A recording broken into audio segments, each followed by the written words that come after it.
Días a todos. ¿Quién expone hoy día? Yoconda. Buenos días, licenciada. No, oye, me toca lunes, licenciada. ¿A quién le toca hoy día? Diana Aguilar, si no me equivoco. Dicen buen día, mi persona y Diana. Hola, ¿quiénes son? Diana y quién.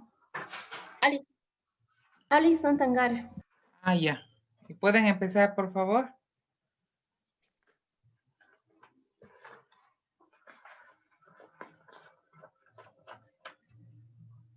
Les voy a compartir pantalla. Ahora sí.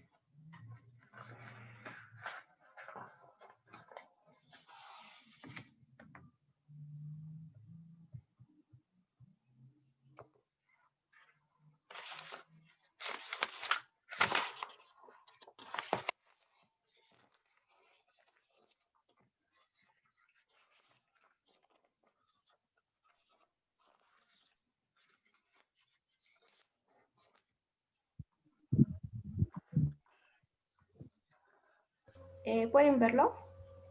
Ahora sí.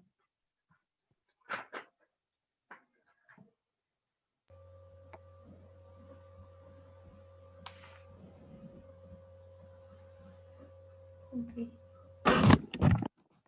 Ya, dicen, Dianita, ¿estás lista? Sí, ya. Primeramente, muy buenos días a todos. Buen día. Bueno, el tema que hoy día vamos a hablar va a ser el duelo y la muerte.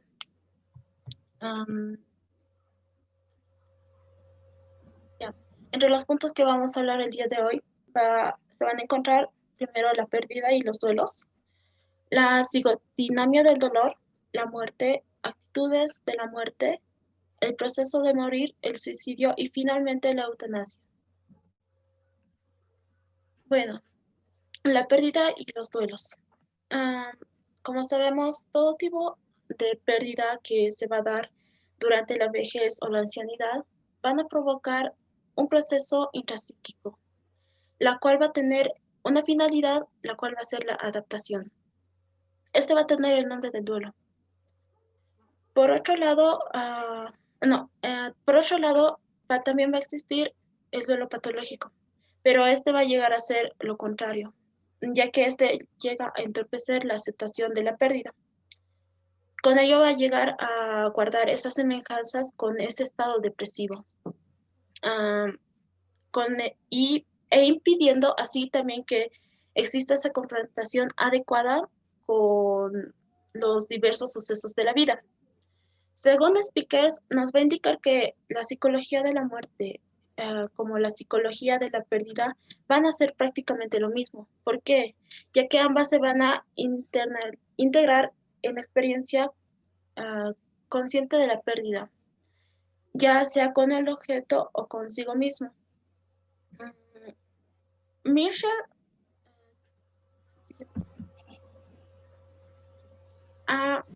y Rydell nos van a hablar de 7 características del duelo. Esto lo van a adaptar con la pérdida de una pareja, de una concubina. Cuando vamos a poner el ejemplo de un esposo.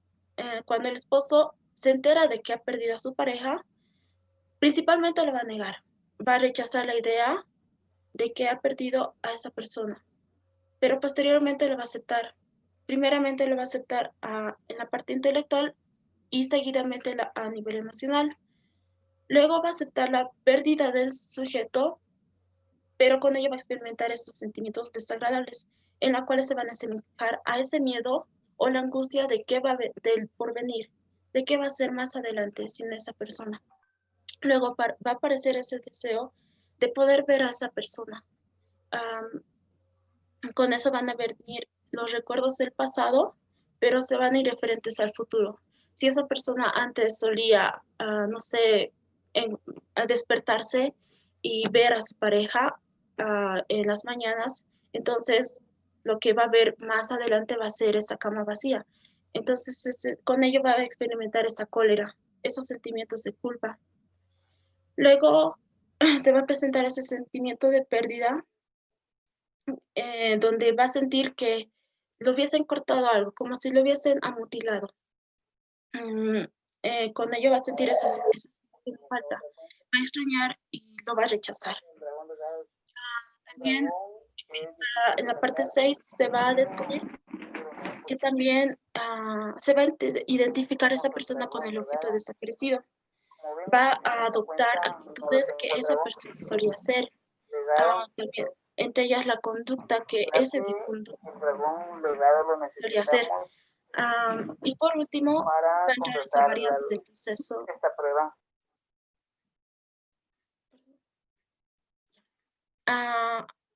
Finalmente va a entrar esa variante del proceso del duelo. En ahí va a variar cómo va a ser la expresión excesiva o va a ser excesiva o prolongada. Y van a estar, van a expresarse de manera indirecta. Siguiente, por favor.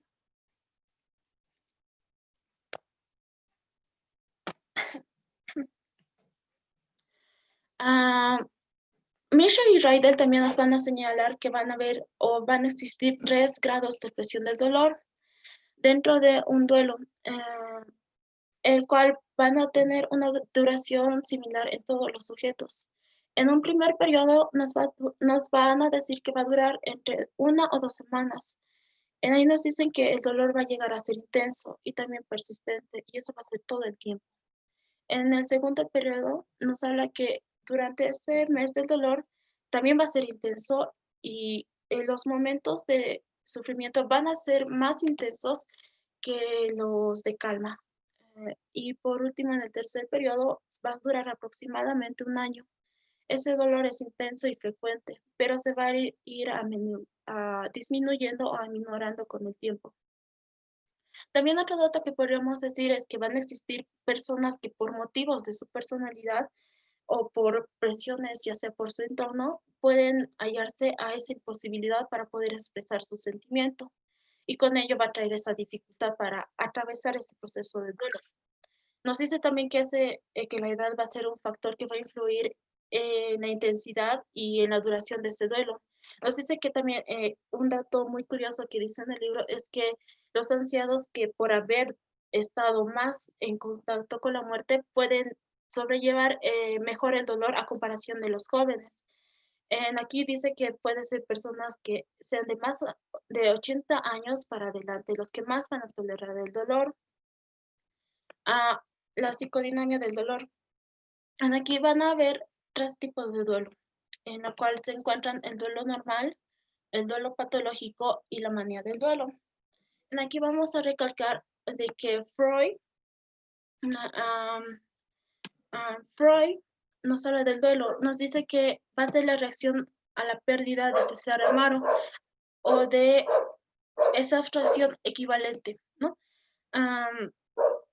También nos dice que Freud va a explicar el duelo de la siguiente manera. Principalmente nos dice que en primera parte va a haber ese juicio de la realidad, va a ser ese indicador de que ese objeto amado ya no existe, dando así como consecuencia esa resistencia del sujeto para poder aceptar ese hecho. Lo normal es que esa persona, para que esa persona pueda salir victoriosa del dolor, tiene que ser de manera paulatina. Tiene que haber un gran gasto de tiempo y también de su energía. En ahí va a persistir, entre tanto, ese objeto internalizado. En este lapso de la libido va a irse desprendiéndose con cada uno de los recuerdos. El yo va a volver a quedar libre y exento de toda inhibición. En la última instancia, el individuo se va a ir desprendiendo del objeto porque en sí el yo lo va a obligar a decidir si quiere compartir el destino del objeto, me refiero a morir, o seguir viviendo. Este va a ser un determinante para poder romper ese lazo y así desaparezca y así por fin pueda permanecer esa persona con vida, ¿no? El duelo patológico, esto se va a caracterizar por la dificultad que va a existir de aceptar esa pérdida. Freud va a postular que va a existir esa ambivalencia amorosa. duelo patológico se va a contar con 3 fases. En una primera fase no se va a diferenciar a lo que hemos mencionado con el duelo normal, pero en la segunda parte nos dice que la conducta va a irse derivando a las creencias del objeto. Va a creer que ese objeto sigue presente y va a tener esas expectativas de poderse reunir con ese objeto, con esa persona. Con ello va a ir identificándose con él. En la tercera parte nos dice de que va a haber un fracaso del trabajo del duelo. En ahí es donde va a fallar ya esa reorganización de la personalidad. Esto se puede expresar de diferentes modos. El individuo puede permanecer orientado hacia ese objeto perdido y va a organizar en sí su vida, o organizar su existencia con ese objeto, como si ese objeto siguiera vivo, como si pudiera recuperarlo. La imagen de ese objeto se va a ir volviendo distorsionada y también a la vez fantasiosa. Con ello va a ser más dificultoso o más difícil desprenderse de él. Finalmente, la manía del duelo. Este suele ser un caso especial. En primera fase, ya que principalmente se puede instalar como un estado maníaco. Va a estar reforzado por la negación y y también se va a presentar la excitación, la hiperactividad, la aceleración del curso del pensamiento, la fuga de ideas y finalmente la verborrea.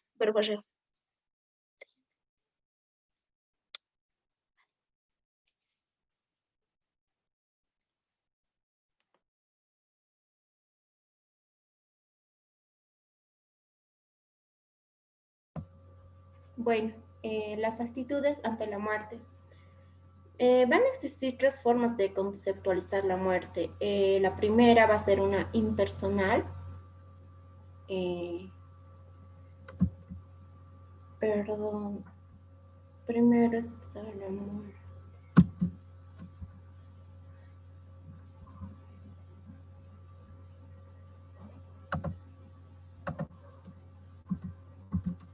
Ya.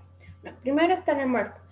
La muerte, vamos a tener 3 formas de conceptualizar la muerte. El primer concepto es impersonal, que va a ir relacionado a un distanciamiento emocional. La segunda es una muerte interpersonal, que tiene que ver con la muerte de un ser cercano que conocemos o queremos. La tercera es una intrapersonal, que es la confrontación individual de la muerte propia, es decir, de uno mismo. La muerte no tiene un conocimiento innato, por ende su significado se va a aprender como cualquier otro concepto intelectual mediante la experiencia y elaboración de modelos. La muerte, como todo acto humano, acontece un determinado contexto sociocultural que le va a otorgar formas y contenidos específicos. En la sociedad occidental es ambigua. Si bien la muerte está profundamente presente en medios masivos de comunicación, la muerte de individuos en general en los hospitales es donde va mayormente ocultada. El desvanecimiento más o menos importante va de acuerdo a la religión o ideología, ya que los ritos utilizados durante las ceremonias fúnebres como imagen o noticia es muy presente, pero es mediatizada de manera anónima. Las actitudes ante la muerte. Ningún ser humano escapa del temor hacia la muerte y existe un temor social en general hacia la misma y todo lo relacionado con ella, como los cadáveres, esqueletos, cementerios, etc. A veces se relaciona la muerte como algo contagioso, como consecuencia y alejándonos de los viejos ya que están cerca de ella. Algunos ancianos apuntan que la muerte significa enfrentarse a algo desconocido. El proceso de morir. Bueno, Los temores incluyen diversos significativos. Entonces, la muerte ha adquirido dentro de todo el curso de la vida diferentes modelos. Para ello, Kubler-Ross nos menciona las siguientes. En primer punto, la negación, que está caracterizado por el mecanismo de negación y aislamiento. La ira, donde se presenta un estado egoísta, ya que la persona solo va a estar preocupada por sí misma. El regateo, donde implora a Dios y al médico por su bienestar, por lo que no le pase nada, y puede generar que realice promesas, pero que no puede lograr cumplirlas. La depresión. La persona comprende que es una lucha inútil y se resigna con tristeza, sin poder aceptar aún la muerte. Finalmente, la aceptación. La persona acepta la muerte inminente con una actitud tranquila, de entrega, es decir, que va a ofrecer su tránsito a la otra vida. Bueno, el suicidio es más frecuente en la senectud, más de lo que se muestra en las estadísticas que vemos. Usualmente se ve que el suicidio se va a dar en los adolescentes, pero sin embargo, los índices que son ocultos, que no son realmente demostrados por medios de comunicación, sí muestran que es alto en esta edad. Las causas de muerte no siempre se investigan a fondo por el hecho de que lo asocian a que como ya son personas mayores, que ya están ancianos, pues ha sido una muerte natural, como un fenómeno que ya pasa, ¿no? Que es aceptado también por la sociedad. Cuando desaparece el deseo de vivir, la muerte se produce más rápidamente, descubren formas lentas y ocultas, por humor depresivo, pérdida de peso y disminución de la vitalidad. Y esto es lo que vemos en los ancianos, que no siempre es percibido con brutal importancia, lo cual debería ser. Los ancianos dejan de comer, por ende pierden peso, dejan de hacer sus actividades, son tendidos en cama. Entonces, esto también provoca ese proceso que lleva al suicidio, porque si yo dejo de comer, por ende voy a enfermar y por ende puedo morir. En los países desarrollados, por ejemplo, el suicidio es lo más frecuente en la población añosa. Ya esto se puede dar por presiones familiares o sociales. Usualmente en los varones mayores de 45 años que ya están separados, son viudos, están divorciados, solos o desamparados, es donde se describe que los intentos de suicidio son más frecuentes que en las mujeres y son consumados también por la jubilación y la declinación física. La posibilidad de que el anciano considere el suicidio como una opción va aumentando y esta va aumentando cuando existen factores adversos como vivir solo, no contar con afecto cercano, que le brinden amparo, apoyo, y donde especialmente estas viven sin amparo filial y con limitaciones físicas. La eutanasia. El bien morir, ¿no? Es una forma posible de ayudar a un moribundo a acortar su existencia y por ende su sufrimiento. Existen dos maneras de agrupar los tipos de eutanasia. La primera es la eutanasia activa. Es llevar a cabo el acto que provoca la muerte y es censurado. Y la segunda se va a clasificar de la siguiente manera: directa y voluntaria. El paciente decide quitarse la vida, realizar el acto para lograrlo, tratándose de este acto como un suicidio. La indirecta y voluntaria. El paciente autoriza a otro, ya puede ser familiar o el mismo médico, para que ponga fin a su vida. Y en esta existe cuando no hay posibilidades de recuperación. Y es como tomar la única decisión. Después está la eutanasia directa e involuntaria. Se lleva a cabo sin contar la autorización previa del paciente. Esta suele darse cuando, digamos, se ve que está internado, pero no está en las aptitudes correctas de dar la autorización, ya sea al médico o a los familiares, de que se prosiga con la eutanasia, pero sin embargo algún familiar o el mismo médico acepta el mismo y prosigue con ello. Vamos a La parar un eutanasia- segundito sobre la eutanasia. Es muy interesante hablar en esto, personas de la tercera edad. La eutanasia, ¿saben ustedes si está en nuestro país aceptada? No, no está. No, licenciado. No, Licen. Ujú. ¿Y alguno de ustedes está a favor o en contra de la eutanasia? Yo estoy a A favor. favor, licenciado. Yo Eso. igual. Ujú. Eso. Igual a Sí. favor. El año pasado hubo la oportunidad, les comento, de que vayan los estudiantes a una charla que dieron en el Hospital Viedma y nos admitieron gratuitos a nosotros como estudiantes porque dio el médico intensivista de terapia intensiva y la conversación sobre esto de la eutanasia, los tipos de eutanasia, etcétera. Si bien en nuestro país no está aún legislado, pero sí, yo también estoy de acuerdo con ustedes en que la eutanasia debería darse porque la gente sufre, o sea, ya no tiene calidad de vida, ya no es una manera de vivir, ¿no? Entonces, por eso es que muchas personas de la tercera edad van a ese suicidio que decía la compañera de ustedes, ¿no? Puede ser directo o indirecto. Hay algunos casos en los que han pagado, ¿no? Algunas personas para que les corten el oxígeno, les quiten las máquinas, etcétera, que no es legal, pero que sí, digamos, hasta en broma dicen entre los médicos, voy a pisar la manguerita para que te puedas morir tranquila, ¿no? Entonces, sí, es verdad, es bueno que ya tengamos la mente un poco más abierta y estemos de acuerdo en no amarrarnos, aferrarnos a las personas porque están sufriendo esas personas.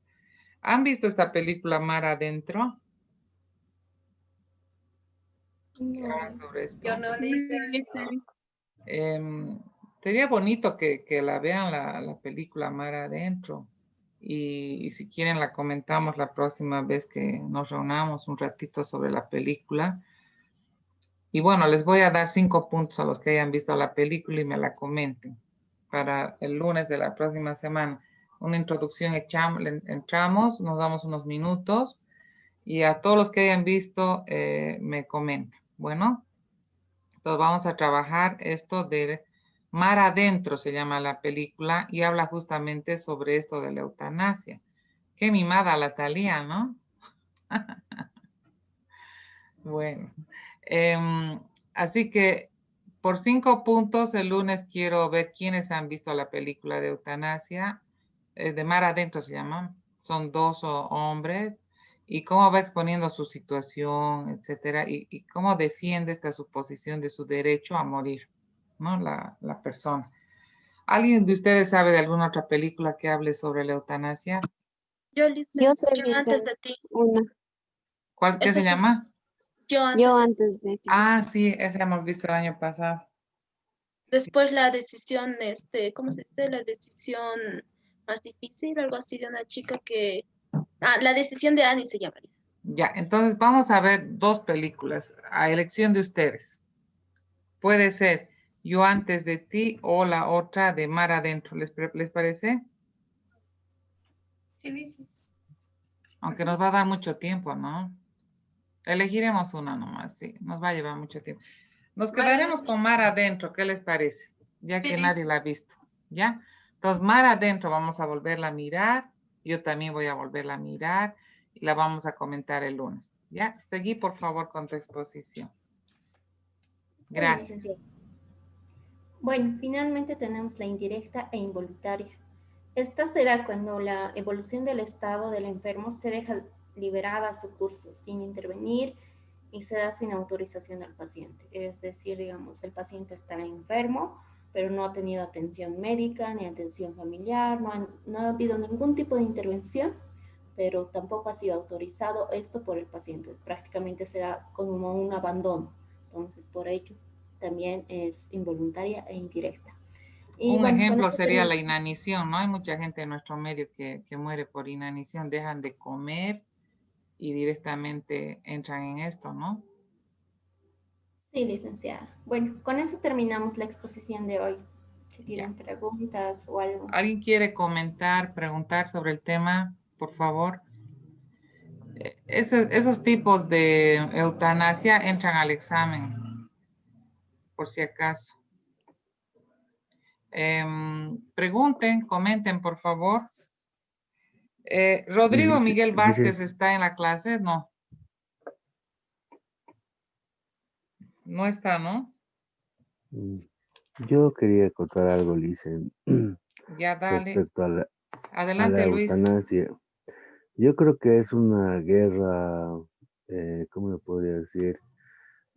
Para los médicos, es un conflicto para los médicos porque estarían ya, si ellos aceptarían la eutanasia, creo que estarían faltando al juramento hipocrático que ellos han hecho, ¿no? Antes de ser médicos, ¿no? Obviamente, ellos tienen, el juramento dice que tienen que, a pesar de todo, tienen que salvar la vida, ¿no? Obviamente, ahí es una lucha de poderes donde vemos, ¿no? O sea, obviamente sí es la decisión del paciente, ¿no? Pero obviamente, aparte de eso, creo que el médico también, o sea, estaría faltando un poquito al juramento hipocrático que él ha hecho, ¿no? Entonces creo que va también por ese lado. Y yo creo que es un conflicto donde no sé, ¿no? Si se llegará a alguna solución, ¿no?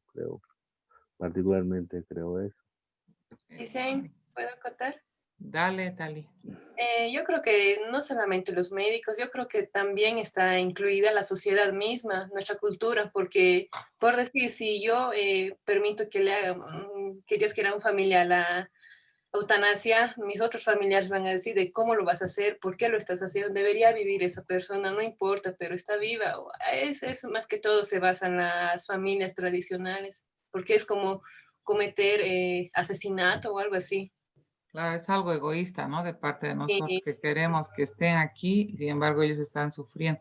Sí hemos tenido una vez, Luis, un debate con el médico sobre este tema y especialmente el intensivista, que era lo que más me interesaba, porque él es el que lucha y le mete de todo al paciente para que siga vivo, entubado, lleno de máquinas, pero no saben cuán angustioso es para la persona estar en la máquina. En la máquina Dice, es muy traumático para las personas.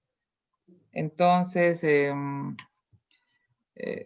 esa fue una discusión muy fuerte en la que sí, algunos médicos están de acuerdo, pero claro, tiene que ser legislado, es verdad, por las leyes, porque esa familia que se aferra a que no muera su familiar, no se olviden, nosotros como psicólogos sabemos que tienen algo pendiente, tienen sentimientos de culpa, hay cierto egoísmo y claro, están las leyes donde les pueden meter juicio a los médicos, ¿no? Ya se va a terminar el tiempo. He tomado la asistencia, pero quería saber si estaba Rodrigo Miguel Vázquez, no está, ¿no ve? Él me falta, después me falta Abigail Nicole Flores. ¿Tampoco está? ¿Me pueden ayudar a ver? no le dicen, no, No tampoco está, está. ¿no? Después me faltaría dos más. María Fernanda Ugarte y Grover García. Tampoco están, ¿no? No. No, Lisa, ninguno. Ya, gracias. ¿Alguien quería comentar? David, creo. David Kevin. sí, Lisan, quería comentar, digamos, que el caso, digamos, que siempre se ve o se ve más constante es el caso de la muerte cerebral que pasa por accidentes o por alguna otra cosa. Creo que en la cultura eso, digamos, boliviana, lo dejan vivir por un tiempo, por no dejarlo morir totalmente, ¿no? Pero yo quería saber, Lisan, ¿qué opina usted sobre eso? Que hay que desconectarlo de la máquina. A mí me ha tocado vivir eso. Y en el caso muy, muy cercano de mi padre. Él estaba en el Canadá y decidimos como hijos desconectarlo, porque era alargar su muerte, su agonía. Ahí somos egoístas. Entonces, sí, las leyes te permiten. Aquí también yo he visto muchos casos en los que la familia autoriza que le quiten las máquinas. Entonces lo desconectan de la máquina y bueno, va a morir. Es peor, somos egoístas. Yo pienso que al dejar que siga en la máquina, por ejemplo, en los pacientes terminales cáncer, tanta plata gastan, ¿no? En medicamentos, en esto, que no se curan y hasta se quedan en la calle los familiares, ¿no? Entonces yo veo, por ejemplo, algunos pacientes en los que ellos dicen, no quiero que se quede mi familia en la calle, no quiero hacer esos tratamientos, pero sí el mejor tratamiento es la terapia del dolor, digamos, para estos pacientes, que tengan calidad de vida. En Estados Unidos hay una ley, portan un carnet los pacientes terminales para el uso de la marihuana, por ejemplo. Entonces ahí están hacia aletargados, en otros no están sufriendo.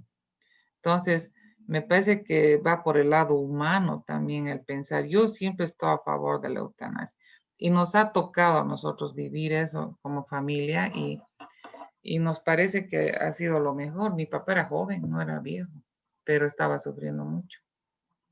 Y muchos casos son así.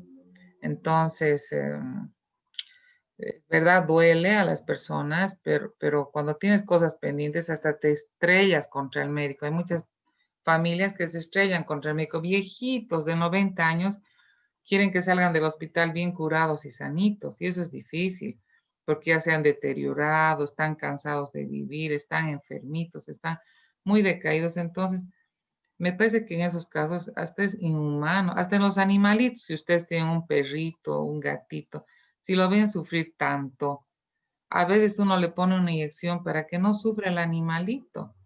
¿Por qué? Sí. Porque tiene un tumor o sabemos que ya no va a poder vivir. Entonces, sí, hay el caso por caso, ¿no ven? No a todos. Es verdad que el otro lado de la cara de la moneda está de que a nombre de la eutanasia puedan provocarse asesinatos también, ¿no? Ahí está la ética. Em, Dale, Joconda. Dicen buenos días. Buen día. Sí, es cierto eso sobre la eutanasia, que también estoy de acuerdo, porque no lo he vivido yo personalmente, pero sí una amiga, que su papá ha tenido un accidente tremendo y estaba todo entubado, como Claro. se dice. Entubado. Pero el problema es de que 3 de los hermanos estaban de acuerdo y uno no. Entonces no había un acuerdo entre los 3, entre los 4. Entonces no se podía realizar la eutanasia, a pesar de que el médico dijo, si los 4 están de acuerdo, magnífico, se puede hacer. Pero si uno no está de acuerdo, no, porque el problema va a ser mío. Las leyes va a ir contra mí, porque justamente la eutanasia acá no está legalizada. Claro, sí, pero Entonces, todos el quitarle el tubo, que como tú dices, ¿no? Pero si hay sí, uno que no está de acuerdo, puede sí, meterle el juicio al médico, es verdad. no se pudo hacer. Y miren, a su señor padre lo han tenido casi 2 años, así, Qué pena, imagínense. qué pena. ¿Y para qué? Y Para que ni a siquiera haya trayecto de podido eso, mejorar, ¿no ve? no, y a trayecto de eso, o sea, mi amiga ha ido enfermando con los nervios, o sea, la angustia, porque era todos los días parar en el hospital, ir a verlo, porque ella decía, al final no voy a ir, pero llegado el momento estaba ahí y se la Claro. veía Los sufrir, sentimientos llorar. de culpa, los lazos. Sí, era tremendo. Y, Mm. y realmente que la familia se desmoronó. Claro, afecta a todo el Entonces, entorno familiar, es verdad. Y sí, además estas personas me han tocado casos, no todos es verdad, pero las personas con cáncer, algunas, cuando disparan un cáncer, es cuando han vivido estos estrés tan fuertes, estos factores emocionales tan fuertes, provoca que se activen estas células malignas. Y en el caso de esta tu amiga, podría ser, yo tenía el caso de una paciente que a su hijo fue un caso muy conocido en Cochabamba, lo raptaron y de Cochabamba ya estaba en Oruro, ya estaba en la frontera, trata de órganos, era un chico jovencito. Y tanto fue el estrés de esa madre, tanto sufrió, pagó, la policía, esto, aquello, y después de que lo recuperan al chico, pasan todavía un mal momento porque los amenazan los secuestradores de que no podían hablar a la prensa ni avisar que habían pagado, y viven pues como un año así de estrés. El chico tiene que cerrar sus páginas del Facebook, le dicen que era un maricón, los demás de que él se había auto secuestrado, un montón de cosas pusieron. Tanto le afectó a esta madre que empezó a tener un cáncer de estómago y murió a los 2 años. Murió a los 2 años, porque fue un estrés muy fuerte para ella. Entonces, no todos, es verdad, pero sí hay muchos casos en que desencadenan a partir de estos estresores tan fuertes. Y esto de la vida y la muerte es un tema muy delicado. Es verdad, es difícil opinar, pero nosotros yéndonos por el lado humano, ¿de qué sirve, por ejemplo, el caso de esta tu amiga? 2 años, esa persona que estaba entubada ha sufrido 2 años. Eso es inhumano. ¿Por qué? Porque no se ha curado. Todavía que tengamos la esperanza de que va a salir, se va a curar, etcétera, es otra cosa, ¿no ve? Pero a veces son intereses de herencias, esto, aquello, y es una pena porque quien sufre, quien paga todo esto es el enfermo, ¿no? ¿Alguien más Eso. quiera? Licenciada, Dale, Roberto. es que nuestra misma ley boliviana que nos habla de cuidar al anciano y demás, tiene también vacíos legales. Es por eso también que practican esto de la eutanasia de forma indirecta, no lo hacen de forma directa por el mismo juramento hipocrático y porque mediante leyes o te pueden hundir o te puedes salvar. O sea, tenemos una ley boliviana que la verdad para mí lo han hecho gente que ni siquiera debería meterse en el tema. Y es por eso que estamos como estamos ahora. Este país está como está, porque han mandado a hacer leyes a gente que no sabe. Y es por eso también que se tienen vacíos legales. Por ejemplo, en la ley de la eutanasia se tiene ese vacío legal en el que muchos aprovechan de desconectar a una persona. Ahora, yo por mi parte, un punto de vista personal, sí estoy de acuerdo con la eutanasia. Un punto de vista muy personal, si yo me encontraría en ese estado ya de estar conectado, yo ya no quisiera vivir. Yo la verdad, ¿para qué? ¿Dónde más sufrir más? Claro, Hacer eso. sufrir más a mi familia. O sea, yo creo que a veces vivimos en una sociedad muy interesada, hipócrita y que para algunas cosas sí, por ejemplo, por intereses personales te quieren seguir haciendo vivir a muchas personas de 90 años que ya quieren descansar, lo que te piden es descansar, ya dónde más, pero los siguen conectando a aparatos, que es doloroso, ellos no sienten el dolor. Yo creo que en ese punto hay que ser un poco